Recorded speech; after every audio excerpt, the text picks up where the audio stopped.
السلام علیکم۔ آج منگل ہے، اکتوبر کی 10 تاریخ۔ پاکستان میں سر شام کے 7، بھارت میں 7:30، اور یہاں ہمارے اسٹوڈیوز کی گھڑیوں میں صبح کے 10 بج رہے ہیں۔ وائس آف امریکہ واشنگٹن کی اردو سروس سے میں ہوں خالد حمید، خبروں کے بلٹن کے ساتھ۔ غزہ کی عسکری تنظیم حماس کے جنگجوؤں کی جانب سے گزشتہ ہفتے کیے گئے حملے کے جواب میں اسرائیل نے غزہ پر فضائی حملوں میں اضافہ کر دیا ہے۔ اسرائیل نے اعلان کیا ہے کہ اس نے پیٹھ سے غزہ کی ناکہ بندی کر دی ہے، جس کے بعد وہاں غذائی اشیاء، ایندھن اور دوسری ضروریاتی زندگی کی فراہمی رک گئی ہے۔ خبر رساں ادارے ایسوسی ایٹڈ پریس کے مطابق لڑائی میں دونوں جانب سے ہلاک ہونے والوں کی تعداد تقریباً 1600 تک پہنچ گئی ہے۔ حماس نے دھمکی دی ہے کہ اسرائیل نے اگر کسی وارننگ کے بغیر حملوں میں فلسطینیوں کو ہدف بنایا تو یرغمال بنائے گئے اسرائیلی شہریوں کو قتل کر دیا جائے گا۔ اسرائیل کے وزیر خارجہ ایلی کوہن نے یرغمالیوں کو نقصان پہنچانے پر حماس کو خبردار کرتے ہوئے کہا کہ اس جنگی جرم کو معاف نہیں کیا جائے گا۔ اقوام متحدہ کے سیکرٹری جنرل اینتونیو گتریس نے اسرائیل پر حملے بند کرنے اور یرغمال بنائے گئے تمام اسرائیلی شہریوں کو فوری طور پر رہا کرنے کا مطالبہ کیا ہے۔ اینتونیو گتریس نے اسرائیل کی فوج کو بھی متنبہ کیا ہے کہ وہ اپنی کارروائیاں بین الاقوامی قوانین کے مطابق کرے۔ نیو یارک میں اقوام متحدہ کے ہیڈ کوارٹرز میں اعلیٰ حکام کے ساتھ ایک ہنگامی اجلاس کے بعد صحافیوں سے گفتگو میں اینتونیو گتریس نے کہا کہ وہ فلسطینی عوام کی جائز شکایات کو تسلیم کرتے ہیں، لیکن دہشت گردی کی ان کارروائیوں، لوگوں کو ہلاک کرنے، انہیں معذور کرنے اور انہیں اغوا کرنے کا کوئی جواز نہیں ہے۔ انہوں نے قیام امن کے لیے تنازع کے 2 ریاستی حل پر زور دیا، جس سے اسرائیل کی سیکیورٹی کے خدشات ختم ہوں گے، جبکہ فلسطینیوں کو ان کی خواہش کے مطابق ایک ریاست مل جائے گی۔ اقوام متحدہ کی انسانی ہمدردی کے دفتر نے کہا ہے کہ تقریباً 2 لاکھ افراد یا آبادی کا تقریباً 10واں حصہ غزہ میں جنگ کے آغاز کے بعد سے اپنا گھر بار چھوڑ چکا ہے اور ناکہ بندی کی وجہ سے پانی اور بجلی کی قلت ہے۔ اقوام متحدہ کے انسانی حقوق کے سربراہ نے اپنے دفتر میں جمع کی گئی معلومات کا حوالہ دیتے ہوئے کہا کہ اسرائیلی فضائی کارروائیوں نے بڑے ٹاور بلاکس کے ساتھ ساتھ غزہ میں اسکولوں، رہائشی عمارتوں اور اقوام متحدہ کی عمارتوں کو بھی نشانہ بنایا، جس کے نتیجے میں شہری ہلاکتیں ہوئی ہیں۔ افغانستان میں برسر اقتدار طالبان نے سوشل میڈیا پلیٹ فارم ایکس پر پوسٹ کی جانے والی اس تحریر کی تردید میں بیان جاری کیا ہے، جس کے مطابق افغان طالبان اسرائیل اور حماس کے درمیان جاری جھڑپوں میں حصہ لینے کے لیے وہاں جانا چاہتے ہیں۔ قطر کے دارالحکومت دوحہ میں قائم طالبان کے سیاسی آفس کے سربراہ سہیل شاہین نے صحافیوں کے ایک واٹس ایپ گروپ میں اس خبر کو غلط قرار دیا۔ ماضی میں حماس اور طالبان کے رہنماؤں میں کئی مرتبہ ملاقاتیں بھی ہو چکی ہیں۔ اسرائیل پر حماس کے حملے کے بعد پاکستانی حکومت کی طرف سے اگرچہ محتاط رد عمل دیکھنے میں آیا ہے، لیکن عوام کی طرف سے ان حملوں کی حمایت کی جا رہی ہے۔ عوام کا کہنا ہے کہ فلسطینی عوام پر مبینہ طور پر ایک عرصے سے ظلم و ستم کیا جا رہا ہے، جس کے جواب میں یہ حملے کیے گئے۔ بھارتی وزیر اعظم نریندر مودی نے کہا ہے کہ ان کی اسرائیلی ہم منصب بنیامن نیتن یاہو نے منگل کو انہیں فون کیا اور اسرائیل کی تازہ ترین صورتحال سے انہیں آگاہ کیا۔ ان کے بقول اس مشکل گھڑی میں بھارت کے عوام اسرائیل کے ساتھ مضبوطی کے ساتھ کھڑے ہیں۔ بھارت ہر قسم کی دہشت گردی کی مذمت کرتا ہے۔ ادھر بھارت کی اصل اپوزیشن جماعت کانگریس نے فلسطینی عوام کے حقوق کی حمایت کا اعلان کیا۔ کانگریس کی اعلیٰ فیصلہ ساز باڈی کانگریس ورکنگ کمیٹی نے ایک قرارداد منظور کر کے مشرق وسطیٰ میں چھڑی جنگ پر افسوس کا اظہار کیا اور فلسطینی عوام کو پارٹی کی دیرینہ حمایت کے موقف کا اعادہ کیا۔ انڈونیشیا کی لیبر پارٹی کے زیر اہتمام مظاہرین نے منگل کو جکارتا میں امریکی سفارت خانے کی طرف مارچ کیا۔ مظاہرین نے پارٹی کے جھنڈے لہرائے اور اسرائیل فلسطین تنازع کے خاتمے کا مطالبہ کیا۔ Confederation of Indonesian trade unions کے زیر اہتمام ایک اور گروپ نے بھی اسی طرح کی ریلی نکالی۔ انہوں نے فلسطینیوں کو بچاؤ کے نعرے لگائے اور جکارتا سے اقوام متحدہ کے مشن کی طرف مارچ کیا۔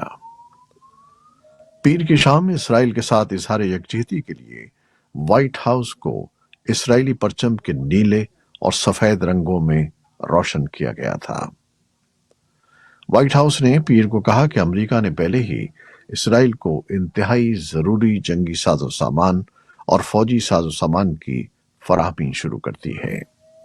کیپٹل ہل پر ریپبلکن اور ڈیموکریٹک دونوں قانون سازوں نے اسرائیل کے لیے حمایت کا اظہار کیا۔ اردن میں بھی شہری اسرائیلی سفارت خانے کے باہر جمع ہوئے۔ تقریباً 1000 مظاہرین نے حماس کے حق میں پلے کارڈ اٹھا رکھے تھے اور فلسطینی مزاحمت کی حمایت میں نعرے لگا رہے تھے۔ مظاہرین نے اردن کی حکومت سے اسرائیلی سفیر کو ملک بدر کرنے اور اسرائیل کے ساتھ تمام سیاسی تعلقات ختم کرنے کا مطالبہ کیا۔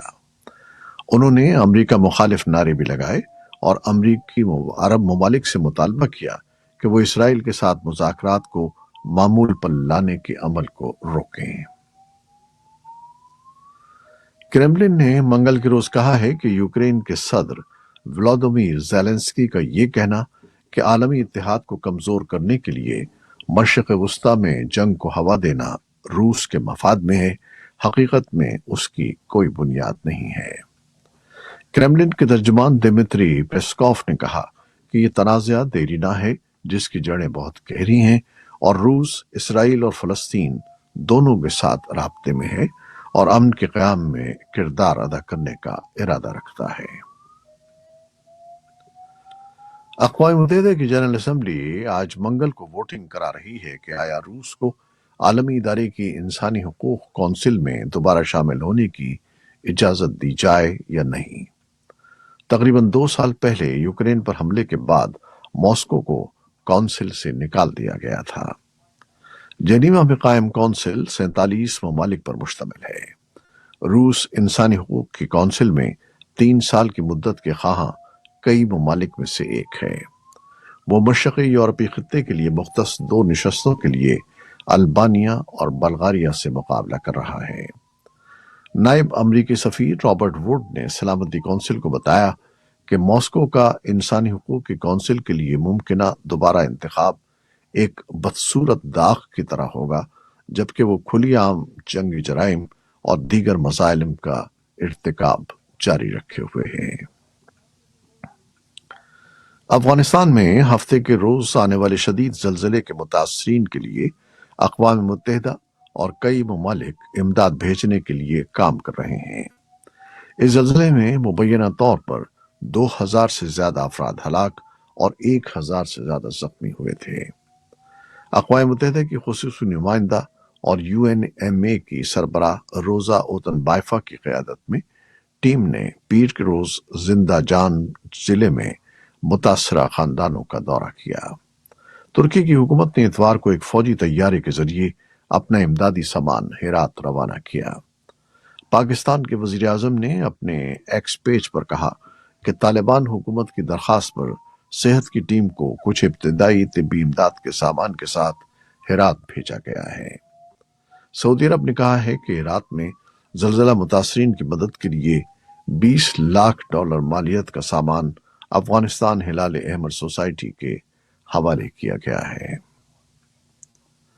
اقوام متحدہ کے ترجمان اسٹیفان دوجارک نے کہا کہ اقوام متحدہ اور ان کے انسانی ہمدردی کے شراکت دار افغانستان میں زلزلے کے بعد اپنے رد عمل میں تیزی لا رہے ہیں۔ اقوام متحدہ کے اعلیٰ حکام نقصان کا جائزہ لینے کے لیے علاقے کے دورے پر گئے ہوئے ہیں۔ پاکستان نے افغانستان کے لیے امداد کا جائزہ لینے کے لیے ایک خصوصی اجلاس منعقد کیا جس میں امدادی ٹیمیں، خوراک، ادویات، خیمے اور کمبل شامل تھے۔ امدادی گروپوں نے خبردار کیا ہے کہ موسم سرما میں شدید سردی افغانستان کے موجودہ چیلنجوں کو مزید بڑھا دے گی اور لوگوں کے لیے ان کی بنیادی ضروریات جیسے کہ مناسب پناہ گاہ، خوراک اور ادویات کو پورا کرنا مزید مشکل بنا دے گی۔ شمالی میانمار میں چینی سرحد کے قریب اندرونی طور پر بے گھر ہونے والے افراد کے کیمپ پر توپ خانے کے حملے میں کم از کم 29 افراد ہلاک ہو گئے ہیں۔ خبر رساں اداروں کا کہنا ہے کہ یہ حملہ پیر کی رات دیر گئے قصبے لائزہ میں ہوا، جس پر کاچین انڈیپینڈنس آرمی کا کنٹرول ہے، جو ایک نسلی گروہ کا فوجی دستہ ہے۔ یہ گروہ کئی دہائیوں سے میانمار کی فوج سے زیادہ خود مختاری کے لیے لڑ رہا ہے۔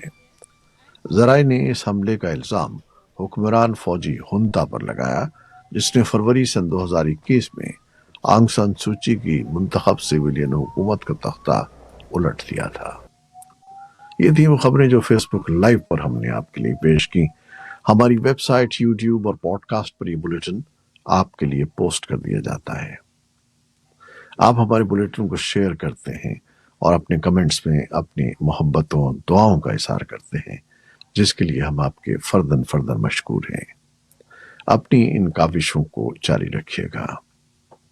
نیوز پروڈیوسر سید اصفر امام اور نیوز ایڈیٹر بہجت جیلانی کے ساتھ خالد حمید کو اجازت دیجیے گا۔ اللہ حافظ۔